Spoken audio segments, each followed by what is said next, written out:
Hello SSC 2026। আজকে আমি ম্যাথের মিডল টার্ম নিয়ে একটু আলোচনা করব। যে মিডল টার্ম নিয়ে অনেক স্টুডেন্টের অনেক সমস্যা থাকে। আজকে আমরা মিডল টার্ম সহজে কিভাবে করা যায় এটা নিয়ে একটু আলোচনা করব। দেখেন, লুক অ্যাট দ্য বোর্ড।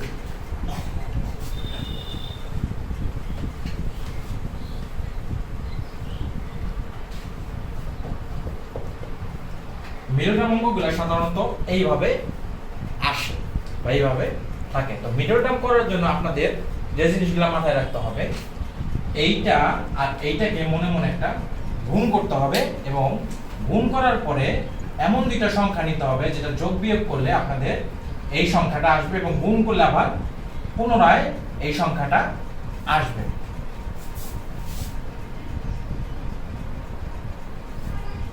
এখন দেখেন, আমরা একটু দেখি। তো মাঝখানে দুইটা সংখ্যা বের করার জন্য অনেকে মনে মনে গণনা করেন, অনেক কিছু চিন্তা ভাবনা করেন যে কিভাবে বের করব, অনেকে আন্দাজে কি করেন, যাতে সহজে মিডল টার্মে কেউ ভুল না করেন সেটা আমি আজকে একটু দেখিয়ে দিই। দেখুন, এটার আর এটা যদি আমরা গুণ করি তাহলে এখানে আসতেছে 12a স্কয়ার। তো এইটা আমাদের দরকার নাই, আমরা এই মানটাকে কি করব, লসাগু করব। তাহলে 2 দিয়ে করলে কত আসে 6, আবার 2 দিয়ে করলে কত আসে 3। দেখেন 4 2 দুগুণে 4 3 4 12। তার মানে আমাদের মাঝখানে দুটো যদি সংখ্যা আমরা নেই, তাহলে এখানে যদি 4 এবং 3 নেই তাহলে আমাদের কি এই অঙ্কটা হয়ে যেতেছে। 4 এর থেকে 3 বিয়োগ করলে আপনার কি আসতেছে 1 আসতেছে, আর 3 4 এর বিয়োগ করলে কি আসতেছে 12 আসতেছে। তার মানে কি আপনি ইজিলি যদি এই মানটাকে এটার সাথে গুণ করার পর লসাগু করেন তাহলে মিডল টার্মের মাঝখানে দুইটা অঙ্ক বের হয়ে যাবে। দেখেন আমরা একটু দেখি।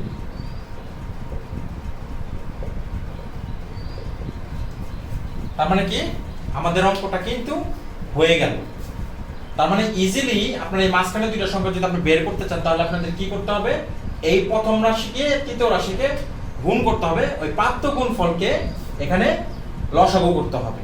যত বড় সংখ্যা হবে তত বড় সংখ্যা দিয়ে লসাগু করবেন। তাহলে আমরা একটু দেখি। তারপরে মিডল টার্মের নিয়ম কি, এই দুইটার ভিতরে কি কমন আছে, কোনো একটা কিছু কমন মানে কি ভাগ করা। তার মানে এই দুইটার ভিতরে যদি এইটা যদি থাকে, আপনার আমরা যদি এটাকে কমন ভাগ করি, আপনার এটাতে যদি ভাগ করি তাহলে আপনার এখানে কি থাকতেছে, শুধু থাকবে কি a। যদি কমন নেই তাহলে আমরা এখানে a তে যদি এটাকে ভাগ করি তাহলে কি থাকবে a, আর 4 কে যদি আমরা a দিয়ে ভাগ করি তাহলে থাকবে -4। তারপরে এইখানে আমাদের a-4 আসছে, এখানে আমাদের কি বানাইতে হবে, a-4 বানাইতে হবে। তাহলে আমরা কি করব, এখানে যদি আমরা +3 কমন নেই তাহলে কমন নেওয়া মানে হচ্ছে ভাগ করা। তার মানে কি আপনার 3a কে যদি আমরা 3 দিয়ে ভাগ করি তাহলে এখানে আসতেছে কি শুধু a, আর 12 কে যদি আমরা 3 দিয়ে ভাগ করি তাহলে আসতেছে কি 4। তার মানে আমাদের দুইটা রাশি সেম হয়ে গেছে। এরপরে দেখব,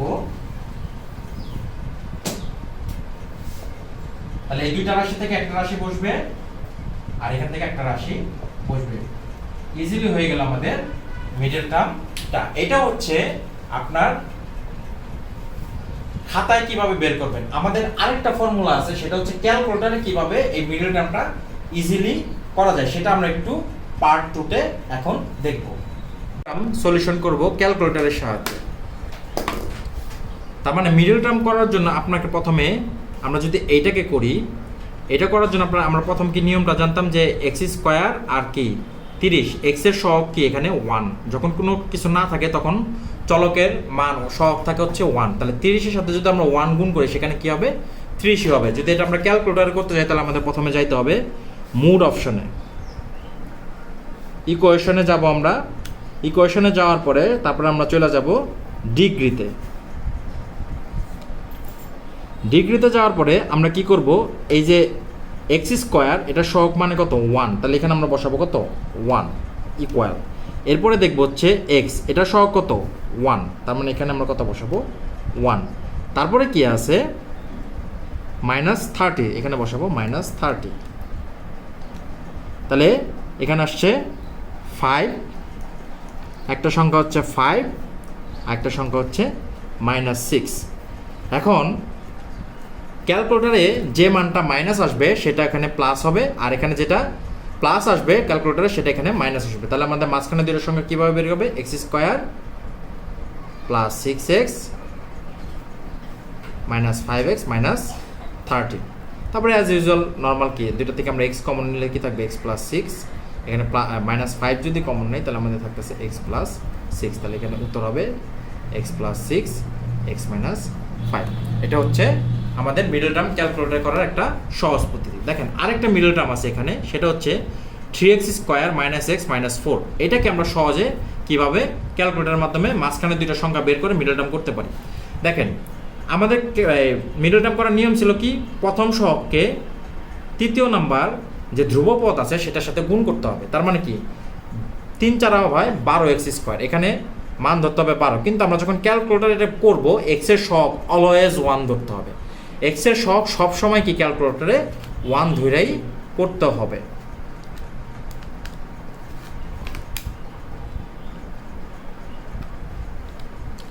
তাহলে আমাদের এক্স এর সহগ এখানে 1,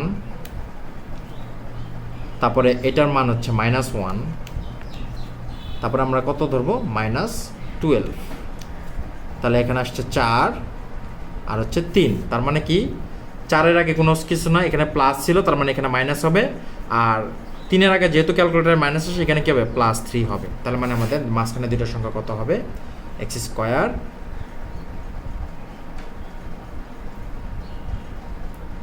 -4x + 3x - 4। এটুকু ছিল আমাদের মাঝখানে দুটো সংখ্যা বের করার পদ্ধতি। বাদ বাকিটুকু আপনারা বাসায় ট্রাই করবেন, এটা আপনাদের বাসায় কাজ, এবং অঙ্কটা করে সবাই কমেন্ট সেকশনে আমাকে একটু দেখিয়ে নেবেন। থ্যাংক ইউ সবাইকে, আজকে আর নয়, ধন্যবাদ।